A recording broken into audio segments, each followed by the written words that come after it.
ಜನರೇಷನಿಂದ follow ಮಾಡ್ತಾರಂಥ ಈ ಒಂದು ರೆಸಿಪಿಗೆ ಸುಮಾರಷ್ಟು ಎಸ್ ಆ್ಯಂಡ್ ನೋ ಥರನೇ ಇದೆ.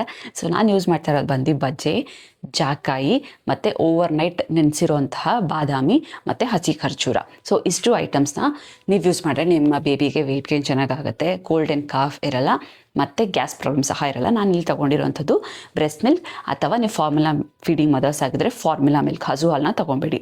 ಸೊ ಫಸ್ಟ್ ಈ ಕಲ್ಲಿನಲ್ಲಿ ನಾನು ಬಜ್ಜೆನ ಒಂದು 2-3 ರೌಂಡ್ನ ಸುತ್ಕೊತೀನಿ. ಅದಾದಮೇಲೆ ಜಾಕಾಯಿ. ಸೊ ಏನು 2-3 ರೌಂಡ್ ಅಂತ 4 ರೌಂಡ್ ಆಯ್ತು ಸುತ್ತದಾದಲ್ಲ ಅಂತಂದರೆ ಫಸ್ಟ್ 2 ರೌಂಡಲ್ಲಿ ಏನೂ ಬರೋಲ್ಲ. ಸೊ ಅದಕ್ಕೆ 2 ರೌಂಡ್ಸ್ ಬರೋ ಥರ. ಅದಾದಮೇಲೆ ಒಂದು ಅರ್ಧ ಅಷ್ಟು ಬಾದಾಮಿ. ಸೊ ಇಷ್ಟನ್ನು ನೀವು ಮಗುಗೆ 2 ಮಂತ್ಸ್ ಮೇಲೆ ಮಗುವಿಂದನೇ ಸ್ಟಾರ್ಟ್ ಮಾಡ್ಕೊಳ್ಳಿ.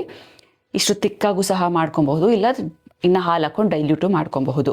ಸೊ ಇನ್ನು 6 ಮಂತ್ಸ್ ಮೇಲೆ ಮಕ್ಕಳಿಗೆ ಬಜ್ಜೆ ಒಂದು 3-4 ರೌಂಡ್ ಕೊಡಿ. ಅದಾದಮೇಲೆ ಜಾಕಾಯಿ ಒಂದು 2-3 ರೌಂಡ್ಸು. ಅದಾದಮೇಲೆ ಬಾದಾಮಿ. ಸೊ ಬಾದಾಮಿನ ಏನಂತಂದರೆ ಯಾವುದೇ ಮಗುಗಾದ್ರೂ ಸ್ವಲ್ಪ ಸ್ವಲ್ಪನೇ ಇಂಟ್ರೊಡ್ಯೂಸ್ ಮಾಡ್ಕೊಂಡು ಜಾಸ್ತಿ ಮಾಡ್ಕೊಂಡು ಹೋಗಬೇಕು. ಸೊ ಒಟ್ಟಿಗೆ ಒಂದೆಲ್ಲ ಕೊಡೋಕೆ ಹೋಗ್ಬಿಡಿ. ಇನ್ನು ಹಸಿ ಖರ್ಜೂರ ಒಂದು 3-4 ರೌಂಡ್ಸ್ ಕೊಟ್ಟರೆ ಅವ್ರಿಗೆ ಸ್ವೀಟ್ ಟೇಸ್ಟ್ ಸಹ ಇಂಟ್ರೊಡ್ಯೂಸ್ ಆಗುತ್ತೆ. ಸೊ ನ್ಯಾಚುರಲ್ ಸ್ವೀಟ್ನರಲ್ಲ. ಸೊ ಈ 2 ಕಲ್ಲು ಬಂದ್ಬಿಟ್ಟು ಒಂದಕ್ಕೆ 120 ರೂಪೀಸ್ ಒಳಗೆ ನಿಮಗೆ 2 ಕಲ್ಲು ಸಿಗುತ್ತೆ.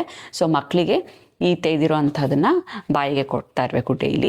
ಸೊ ನೆಕ್ಸ್ಟ್ ಇದು ಹಾರ್ಟ್ ಶೇಪಲ್ಲೂ ಸಿಗುತ್ತೆ, ಮತ್ತು ಇನ್ನು ಕಾಂಬೋ ಅಲ್ಲಿ ನಿಮಗೆ ಹಾರ್ಟ್ ಮತ್ತು ಆ ಸರ್ಕಲ್ ಸಹ ಸಿಗುತ್ತೆ.